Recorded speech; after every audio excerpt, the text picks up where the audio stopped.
မင်္ဂလာပါဒီနေ့ကတော့သူများသားကြိုက်တဲ့အလူကျော်ပပလေးကြော်စမ်းမှာပဲဖြစ်ပါတယ်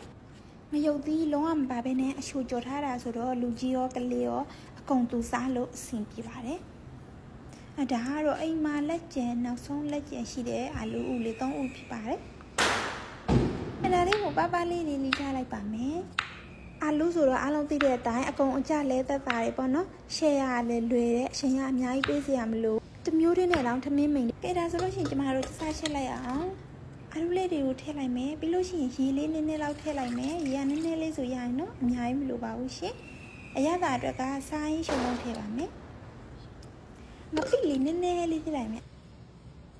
ပြီးလို့ရှိရင်စီနည်းနည်းလေးထည့်ပါမယ်အရာအတွက်စနွေးမို့အနည်းငယ်လေးထည့်ပါမယ်